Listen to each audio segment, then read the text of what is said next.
Welcome to Conversations with CNEWS. It's a 30-minute conversation with persons of national interest. I have with me Ravindra Nath Maharaj, affectionately known as Ravi Ji. He is the festival director at the Mentoring for the by the Masters program, and he has been a festival director at the Diwali Nagar. We're here to talk about Ramleela because Ramleela has started in Trinidad and Tobago.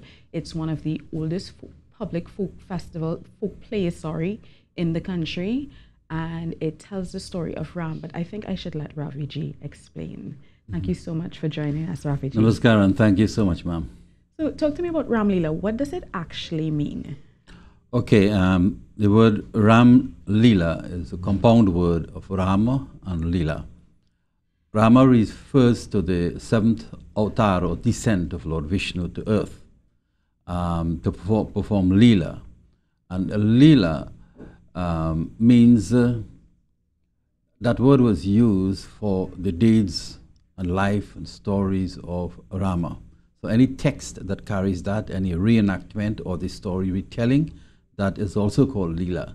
So the life of Rama is Leela.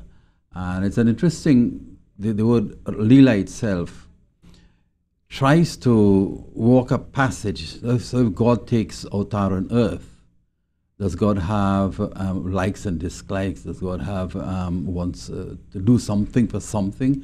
God is supposed to be not wanting to do anything just for something. It's so the Leela concept is about an act that is performed by without an intent. And the example to give is like a goat. You see, sometimes a little goat, the little small one, comes and just walks now and suddenly dances without anything. It just feels the dance. It wells from it up. So that's one of the description of what Leela could be. Of course, the description of something that's indescribable also is beyond words, and therefore we use words with limitation to signal what it might mean. And the Ramleela tradition in Trinidad and Tobago is over 100 years old, so it's a long-standing tradition. Yes, ma'am. And it came with the indentured Indians. Yeah. And it's a way of teaching, certain parts of the religion to people who may not have been as literate. Well, our religion doesn't necessarily mean that you have to be literate. Right. So, but yes, it's a great teaching tool. The Ramleela has a text, and that text is called the Ramayana. And the Ramayana we use is written by Tulsidas in the vernacular of Sanskrit, the vernacular of Sanskrit. And it was originally written in Sanskrit by Sant Valmiki.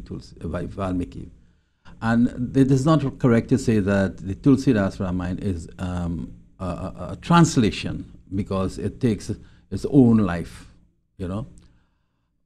So what we use, so what's interesting is that the text was written in the area and language of our ancestors, where they came from, the Jahajis, where they came from. And it's interesting also, so this is an epic, and therefore it's the only epic that is performed in the Caribbean. And here in Trinidad is where it is mostly performed, because in Suriname and Guyana, other places, actually we had to bring it back to life in Guyana. Right. Yes, I have a group there that has been doing it. When did you go across to Guyana? It's about 7 years. We started. So it's fairly. So theirs is fairly recent. Well, the revival is fairly recent. Yes, ma'am. And we did that, as it said, about 30 years after it just disappeared. So it was a very strong tradition in Suriname, Guyana, and Trinidad. But in Trinidad, it really is retained, survived. And it's incredible how that survival, because it's such a complex thing to do. But it also demonstrates how much the people were in touch with the Ramayana. And the Ramayana, as we went on, we lost the language even of the Ramayana, the Tulsidas Ramayana, the vernacular, because we adopted English through Creoles. Yes. And through that portal, we are now English speakers, and we have been alienated from our languages. As a matter of fact, our fathers brought about 32 languages here. So Trinidad is a place of multi-languages. Yes. Coming from Africa, coming from Europe, coming from India, and Chinese, and so many. we never saw the value of that, and we let it go. So, but it does demonstrate that how closely tied and why is this story so tied with the people. So the story of Rama has a very interesting element that feeds people of indented origin, and that is Rama was an exile. Yes. And our ancestors saw themselves, in the early part at least, as exiles. And how perilous it was. Yes. And in fact, the whole Caribbean is an exilic area. All exiles and living. As a matter of fact, Derek puts it, the performance, that it's been performed, Ramleela has been performed on the edge of the sugarcane field near the Caribbean Sea, on a raft, as it were, Derek thing. So Derek Walcott? Yes, Derek Walcott, I'm sorry. Yes. I'm not on a first name basis with him, so I had to ask. Yeah. I apologize, I didn't mean that I am too. I'm just taking license, yes. So the exile nature of the Ramayana, of a people who were close to it, and they were not necessarily literate. They knew the Ramayana through the oral tradition. Right. And that is why they could have brought it. They were so close that, and I remember, because I'm 70 years of age, and I remember Trinidad when we used to go to school barefoot. It's a long time ago. And I remember when we were doing some ceremony or something cultural and so on, there would quite often erupt some argument. This is not the way to do it. It's this way and that way. And I always wondered why that, that conflict was going on, until I understood that, well, we came from several parts of India, and the culture is so diverse that you do things differently, and it's accepted. So what would happen? Somebody would say, well, in the Ramayana it's written like this. It is so. And that was good enough to reconcile all the problems. Yes. I said that so to demonstrate how closely instructive the Ramayana was in our development of self in the Caribbean. And therefore, Ramleela, which is the performance of the Ramayana, not through the oral tradition, but in visual, and actually the performance of Ramleela is a really interesting thing itself in terms of performative arts, and we'll get to that just now. So, and that is there to demonstrate how these two exiles came to, and many people, I remember a question always is to ask, why did we choose Ram or Indian arrival for the holiday? That is, I was enslaving yourself. What should the holiday be? Yes, and Africans chose emancipation. And it's a good question. And I wondered about that too until I realized that what was happening is that the story of Ram as an exile and our exile was being kind of merged into the exile of Ram, and it got sublimated because they were so closely related, came from our region, he spoke the same language, he walked in exile places that belongs to our ancestors and so on. So Rama's story became sublimated in our story. I mean, our story became sublimated in Rama's story, and so it went. And I believe this sublimation took away the pain. Yeah. So whether it was arrival or departure from there, we could celebrate our arrival here. You have gone to India, you've seen how they perform the Ramleela there. How does the Trinidadian performance differ? Are there, obviously there are several Ramleela groups all over the country that perform. Yes. And there would be differences, but is there a Trinidadian style of the Ramleela? Well, what is interesting is that the style we brought was close to the style that was in India at that time. And because that's all we had to focus on, there was a great preservation of that. Right. In India, if you look at in the towns and even the countryside, there's much transformation in the performance, and most of them have gone to stage. Whereas what came to our ancestors was an open field. So it was an open air production in the evenings. I mean, in my lifetime, we changed from evenings to night.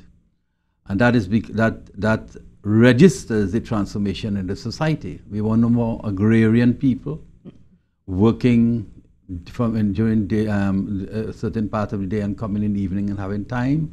Things have changed. People who are playing can't stay home. They have to go to work. And when they come back, it's too late, so they have to shift to the night, which provides another ambience to it. And so that is there too in night. And even in India, it's also performed in the night in certain places. So our performance being an open air performance in the round, in daytime or nighttime, that is the main thing. Then the other technical aspect of this performance is that it is a split mimetic performance. What does that mean? All right.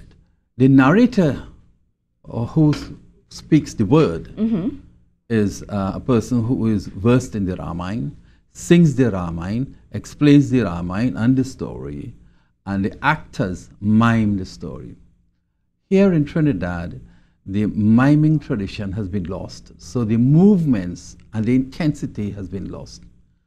And Derek Walcott talks away. I said Derek Walcott this time. Yes, you did. So Derek Walcott speaks of it, that it is a poor performance on the edge of the Caroni Plains. And then he said, very kindly, I think, I apologize for polluting the atmosphere because I was looking at it as drama when it is faith. And I think he was just being kind to us. And therefore, I refute that it's only faith, it's also performance. Right. And we have to understand why the performance is at level. There's several reasons.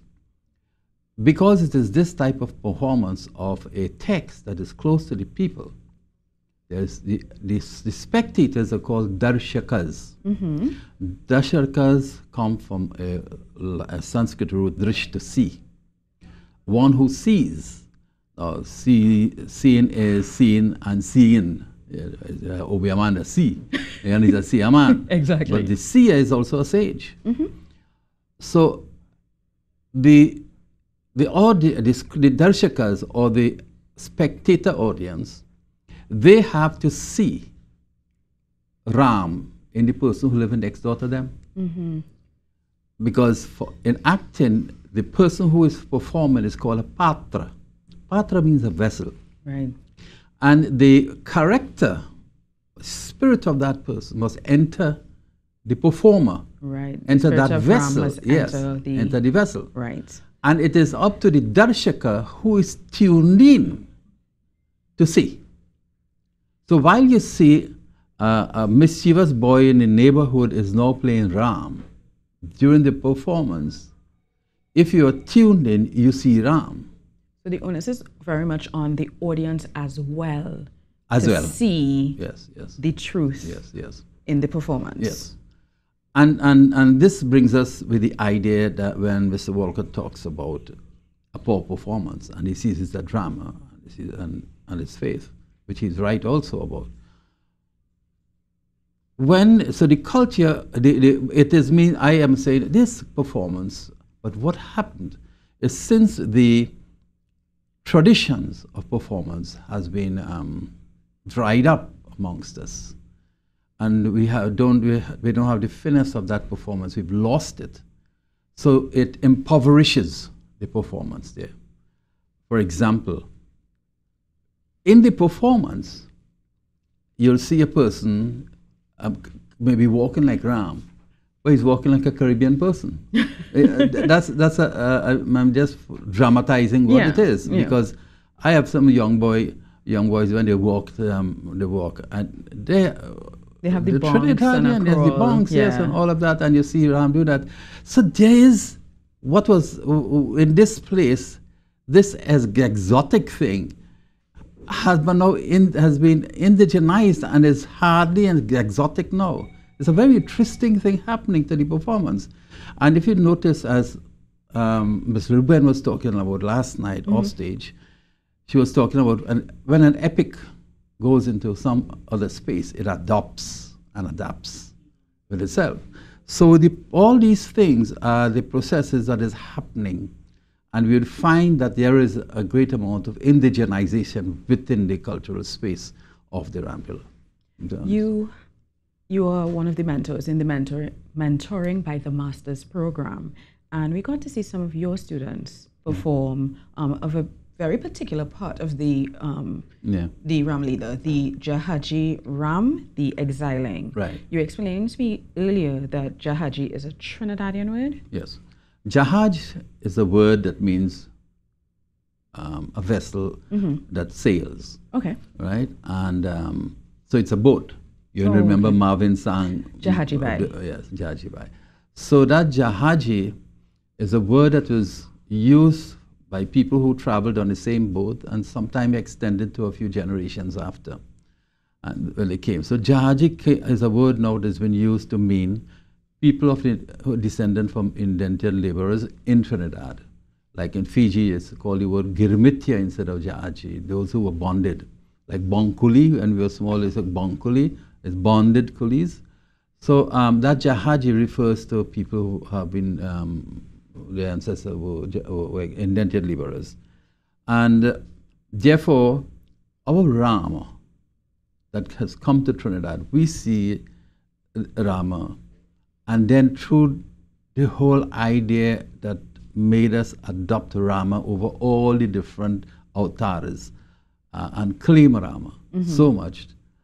That's why I call him Jahaji Ram. Yes. And the exiling, because even in that script there, we would find that some resonance with our ancestors. So for example, at a point when Lakshman, the brother of Ram, ran to Ram and said, look, you're going to exile, I want to go too.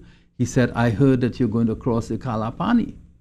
Of course, Ram never crossed the Kalapani, our ancestors did, but he went into exile, so it was a metaphorization of these terms together. Yes. To bring the idea home that whatever our ancestors came with, you know, whenever this kind of things happen in history and people come to a new space, they can forget everything else that they brought and adopt everything here.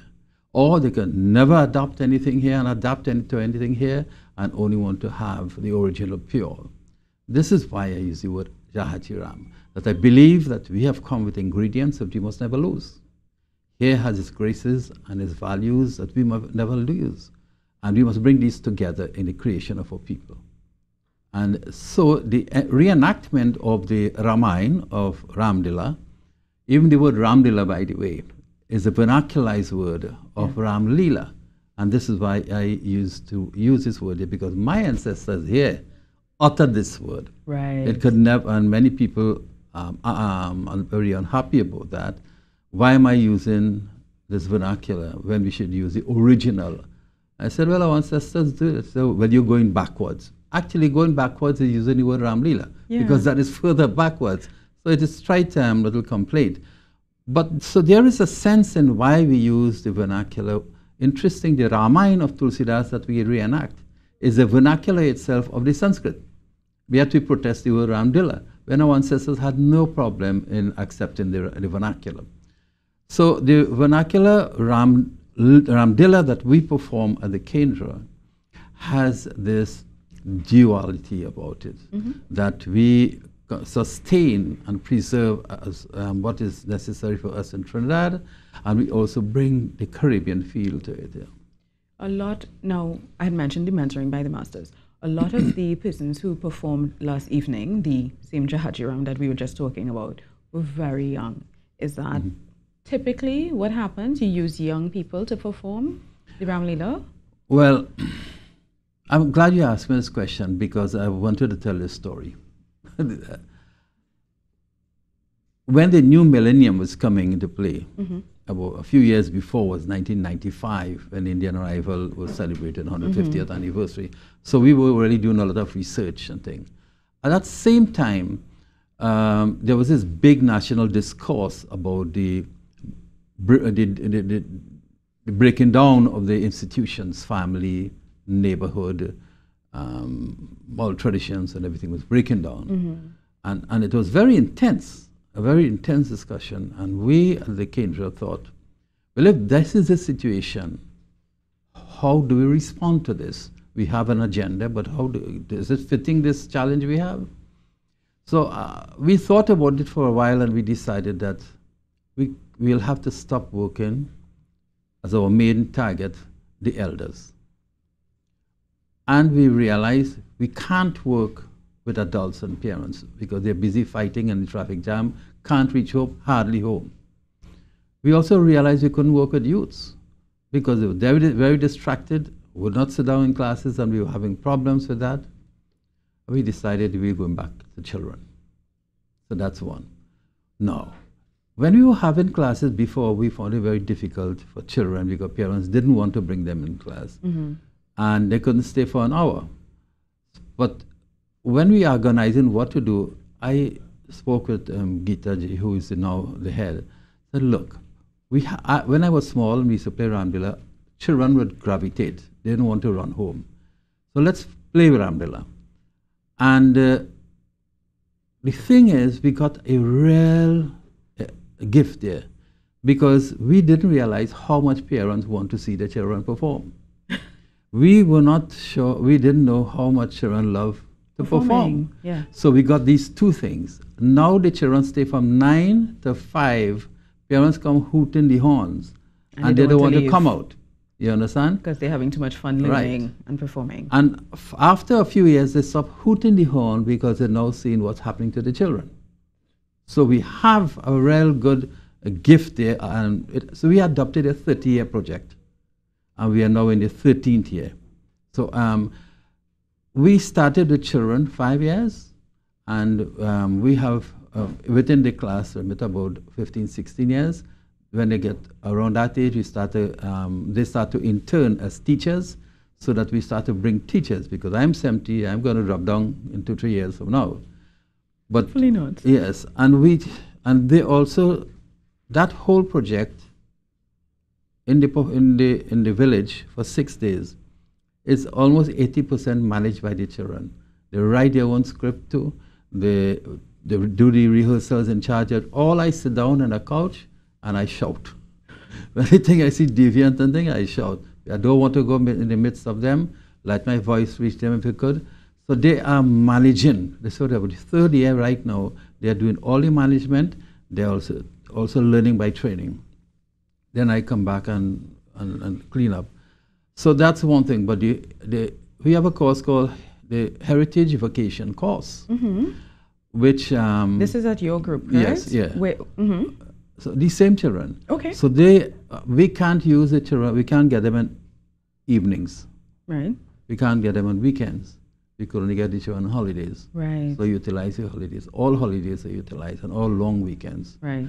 So the children come there, and we do this course, and they're also managing that course over 60% now, and they're being trained to teaching, so they're also teaching. Yes. Hopefully, before I get knocked out, we'll have a good team to carry it on. I think you sound like if you have a very good plan in place, and it sounds very well organized. But I want to say one thing. I did not plan it like that. It just Actually, happened. it evolved. Yes. Because we did not have a methodology. We just say, let me play Ramleela, and let's see what happens. And we are learning and going on. But by 13th year now, we have several things in place that we see clearly. So let me get the name of your group again. It is my organization. I'm not the head again. It's Geeta Vahini, the Hindu Prachar Kendra. And it's based where? It is based in Raghunanan Road Enterprise. And this project is called the Heritage Vacation Course. And also, you're a part of the National Ramleela Council of Trinidad and Tobago? No, we are not. Oh, okay. Yeah. But if people wanted to know more about Ramleela itself, they can go to the council, their website, and get the list. Yes, certainly. They've been doing for several years. They have all of that. And we also provide, and we do lectures several places. Recently, UTT had Ramleela month. Most of the lecturers came from the Hindu Prachar Kendra, from the Heritage course. Yeah. Well, thank you so much for taking time to talk to us about Ramleela. You make speaking very easy. Thank you very much. I can say the same thing to you, so we should do this again soon. Namaskar, ma'am. Thank you so much for joining us. I'm Saini Gray. Again, if you wanted to find out more about Ramleela in Trinidad and Tobago, you can visit the National Ramleela Council of Trinidad and Tobago, their website for the dates and the various sites around the country where you can see Ramleela being performed, and it's being performed right now. Thank you for joining us.